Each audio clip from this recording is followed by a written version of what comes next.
everybody, HuskerzGBR, Rich here, bringing you another video. And look at those clouds, storms be a-brewing. Let me tell you what. Hopefully it comes out good in the video. It definitely looks really nice in person. I've always been one that is really fascinated by weather patterns, tornadoes, lightning, all that type of stuff. So yeah, look at that. Definitely getting some rain up north. That is for sure. You know, Mr. Sparky Aprilia giving me some static for sending the picture out of the 100-degree and sunny day, but it's still 100 degrees, incredibly humid, but we are definitely going to be getting some rain tonight, I believe. But anyways, now that we're done talking about the weather and everything like that, I'm going to get into today's topic, which is going to be on the motorcycle wave. And, you know, it's something that, you know, it isn't a new topic by any means. A few people had questions on, or at least wanted to know my opinions, and I always wave to every bike that I possibly can. I'm shifting or my hand's on the clutch or on the brake, you know, if it's just not possible for me to wave, I'm not going to go out of my way to wave to them. My hands are free. At a point like this, I'll take my hand off and wave, you know, if there's a bike over there. But if it's at a red light and I'm holding the clutch in, yeah, not really much I can do. I might give them a little bit of a head nod or something like that. That could also be changed up or switched out for the wave. The other thing, I suppose, with it is, and maybe this is the deeper question, is what do you do? Do you wave towards cruisers and stuff like that? And my answer is yes. Like I said earlier, I will wave to all bikes, you know, sport bike, supermoto, cruiser, Harley, Japanese, European bike, doesn't matter. I will always make the attempt to wave at people.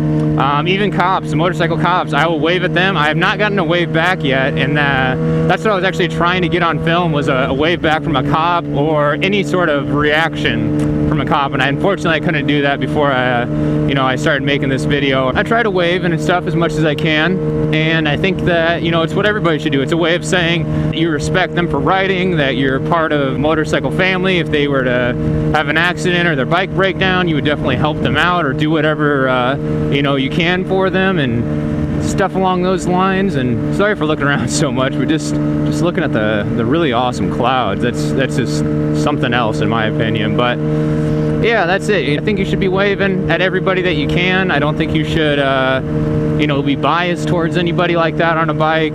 All out here for more or less the same reasons, to have fun, to enjoy the fun and the spirit of riding. Lastly, guys, there's a lot of times, you know, and I think this is another question that the subscriber of mine that suggested this video had, was when bikes don't wave back at you. And I will say that most of the time, if I'm waving at another sports bike or something like that, I always get a wave back. The types of bikes that I don't ever get waves back from are the scooters and cruisers like Harleys. Every once in a while I still get a decent amount of waves back from them, actually, though. But I'm just saying, on average, every sports bike I get a wave from. Standard bikes and stuff like that, naked bike, I always get waves back, and you know, it's a good feeling when you get a wave from a fellow biker. I think it just kind of, the reason why you don't see very many cruisers waving at sports bikes or sports bikes waving at cruisers is, you know, there's kind of like just that a little bit of like a tension between the two groups, possibly. There's just a bunch of different factors at play, and I'm not really sure why there is this rivalry.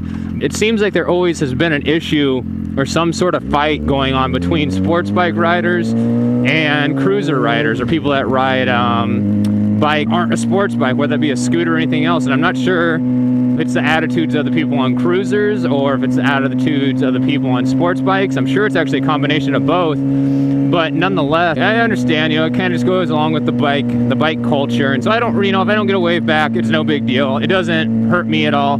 I just want to make sure that I'm always waving so I can kind of go against the norm, maybe convince somebody to start waving back or something like that. Going back to what I said earlier, if I see a cruiser broke down on the side of the road, I'm definitely going to stop and ask if I can do anything for them. If I see a sports bike broken down, I would do the same thing. A scooter, same thing. Doesn't really matter. So I would hope that that's the mindset, and those are the thoughts of everybody else as well. But that's the nice thing about being a human being. We're all entitled to our own thoughts, opinions, and beliefs. If you're still watching at this point, why don't you go ahead and leave a comment down below and just say, you know, who do you wave at? Everybody, or just some types of people? You know, what are your experiences with the motorcycle wave? And oh my God, gonna get to play shoot, what is that game where you go under limbo? Yeah, playing limbo with some wood. I made it. Give myself a pat on the back later for that. But Anyways, guys, that's it. Gonna wrap up this video here. It's hot. The storms are coming, like I said. And hopefully you're all doing well. Till next time, guys, take it easy. We'll see you later.